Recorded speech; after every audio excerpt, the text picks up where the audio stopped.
সময়টা 1920। ব্রিটিশ শাসিত বাংলার এক নিঃসঙ্গ বিস্মৃত গ্রাম ভরতপুর।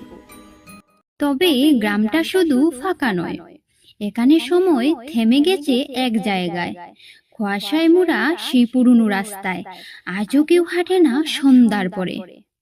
কারণ গ্রামে আছে এক ভয়ঙ্কর জায়গা, সিদ্দিক কসাইখানা।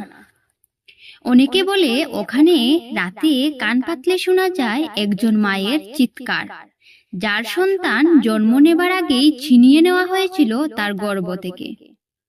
আজও সেখানে কিছু আছে যা মরে নাই, যা অপেক্ষা করছে তার প্রতিশোধের জন্য। এই গল্প কেবল এক কসাইখানার নয়, এটি একটি আত্মার কান্না, এক অজানা সন্তানের পুনর্জন্ম, আর এক ভয়াল রাতের, যা বদলে দিয়েছিল একটি পরিবারের সমস্ত ভবিষ্যৎ।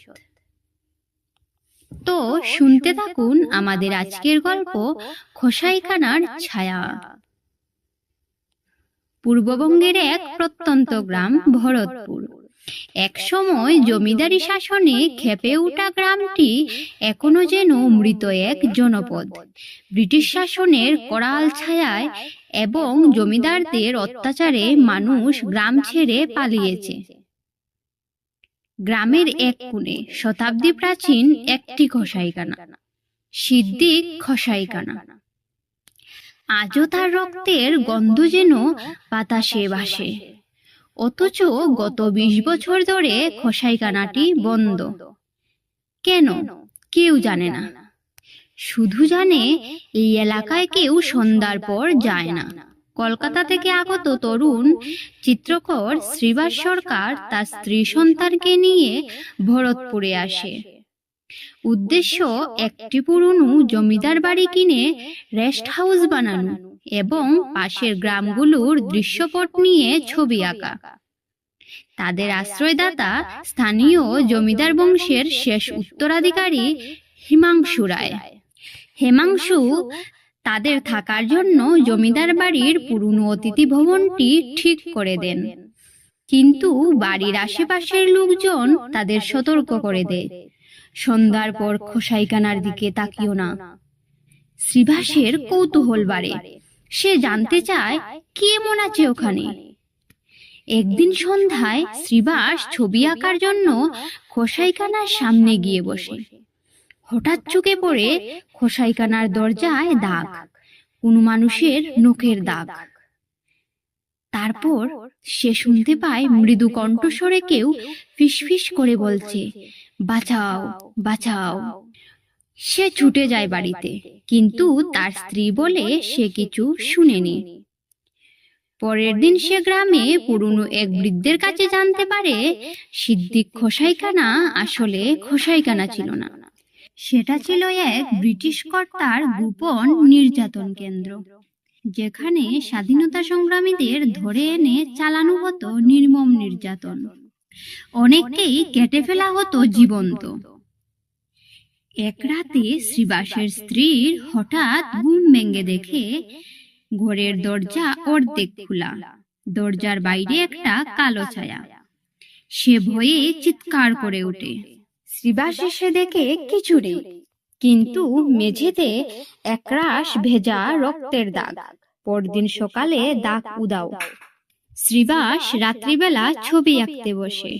সে আঁকছে সেই কসাইখানার ছবি। হঠাৎ তার হাতে আঁকা ছবিতে দেখা যায় এক নারীর ভয়ঙ্কর মুখ। কিন্তু শ্রীবাস তো এমন মুখ আঁকেনি। হিমাংশু রায় একদিন বললেন, তোমার চোখে যা দেখো সেটাই কিন্তু সব নয়। ভরতপুর মৃত, কিন্তু তার ছায়া বেঁচে আছে। তাদের দাদু ছিলেন ব্রিটিশদের অনুগত। সেই সময় তিনিও সেই কসাইখানা বানানোর অনুমতি দেন এবং একবার ভুল করে গ্রামের এক গর্ভবতী নারীকে ব্রিটিশদের হাতে তুলে দেন, যাকে ওরা বিদ্রোহী চোর বলে ধরে নিয়ে গিয়েছিল। সেই নারীর আর খোঁজ পাওয়া যায়নি। বলা হয় তার প্রেতাত্মা আজও সেই কসাইখানায় বন্দী। দিন যায়, রাত আসে। একদিন শ্রীবাসের স্ত্রীর আচরণ অস্বাভাবিক হয়ে ওঠে। সে বলে, আমার পেটে সন্তান, কিন্তু আমি তো গর্ভবতী নই, তাই না শ্রীবাস? শ্রীবাস আঁতকে ওঠে। সে বুঝতে পারে কিছু একটা অশুভ ছায়া তার স্ত্রীর শরীরে ভর করেছে। তবে কি সেই নারী প্রেত তার দেহ ব্যবহার করছে প্রতিশোধের জন্য? শ্রীবাস পুরনো রেকর্ড ঘেঁটে জানতে পারে 1901 সালে একটি গর্ভবতী নারী আনোয়ারা ব্রিটিশ সৈন্যদের হাতে গুম হয়ে যায়। তার মৃতদেহ কসাইখানার ভেতরে কেটে টুকরো করে ফেলা হয়, কারণ সে একজন বিপ্লবীর স্ত্রী ছিল। শেষ রাতে শ্রীবাস কসাইখানায় প্রবেশ করে। চারদিক অন্ধকার, কেবল মাঝে একটা টেবিল, যেটা এখনো রক্তাক্ত। তার সামনে দেখা দেয় এক নারীর ছায়া, চোখ মুখে যন্ত্রণা, রক্তারক্তি, সন্তান চাওয়ার আকুতি। সে বলে, আমার শিশু কই? আমাকে মা হতে দাও, না হলে কেউ মা হতে পারবে না। শ্রীবাস তাকে বুঝায় তার যন্ত্রণার শেষ হোক। সে আনোয়ার আত্মার উদ্দেশ্যে বলে তার সন্তানের নাম সে ইতিহাসে ফিরিয়ে আনবে। সে বলে নিজের আঁকা ছবিতে সেই যন্ত্রণাকে অমর করে রাখবে। এক মুহূর্তে চারপাশের অন্ধকার মিলিয়ে যায়। কসাইখানার দরজার বাইরে ভোরের আলো। শ্রীবাসের স্ত্রী অজ্ঞান অবস্থায় পড়ে থাকে, আর তার স্ত্রী সত্যিই গর্ভবতী। ডাক্তার বলে সে 4 সপ্তাহের সন্তান ধারণ করেছে। কিন্তু এত কম সময়ের মধ্যে সেটা কিভাবে সম্ভব? মাস 6 পর শ্রীবাস ও তার স্ত্রী কলকাতায় ফিরে আসে। তাদের কুল জুড়ে আসে এক পুত্র। তবে শিশুটির চোখ অস্বাভাবিকভাবে গভীর, যেন 100 বছর বয়সী আত্মা লুকিয়ে আছে ভিতরে। শিশুটির নাম রাখা হয় আরিয়ান, কিন্তু সেই শিশুর চোখে ছিল এমন এক গভীরতা, যেন 100 বছরের ক্লান্তি লুকিয়ে আছে তার চোখে। 3 বছর বয়সে একদিন সে খেলতে খেলতে বলে ওঠে, মা, তোমার কপালে তো আজ লাল টিপ নেই। সেদিনও ছিল না, যেদিন ওরা আমাকে তোমার পেট থেকে ছিঁড়ে নিয়েছিল। এই কথা শুনে তার মা স্তব্ধ হয়ে যায়। চারপাশের সব শব্দ থেমে যায়। শ্রীবাস চিৎকার করে ওঠে, কে তুই? আরিয়ান তার দিকে তাকিয়ে মুচকি হেসে বলে, আমি সেই যাকে জন্ম নিতে দেওয়া হয়নি। আমি সেই যার কান্না থেমে গিয়েছিল কসাইখানার রক্তে। আমি এসেছি তোমাদের কাছে নয়, প্রতিশোধ নিতে। হঠাৎ করে বাতি নিভে যায়।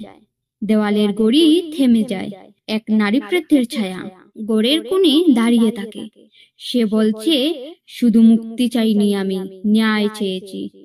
আরিয়ান আমার শরীর নয়, আমার যন্ত্রণা নিয়েই জন্মেছে। শ্রীবাস পেছনে তাকিয়ে দেখে তার স্ত্রীর শরীর পড়ে আছে মাটিতে, চোখ দুটো খোলা, কিন্তু প্রাণ নেই। আর জানালার বাইরে ভরতপুরের সেই পুরনো কসাইখানার দিক থেকে ভেসে আসে শিশুর কান্না আর নারীর আর্তনাদ, আর ঘণ্টার শব্দ আবার বেজে ওঠে। এতক্ষণ শুনছিলেন আমাদের আজকের গল্প, সিদ্দিক কসাইখানার গল্প।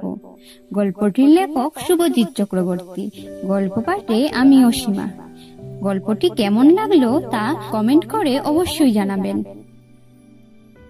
এবং আমাদের চ্যানেলটিকে সাবস্ক্রাইব করতে অবশ্যই ভুলবেন না। শুভরাত্রি বন্ধুরা।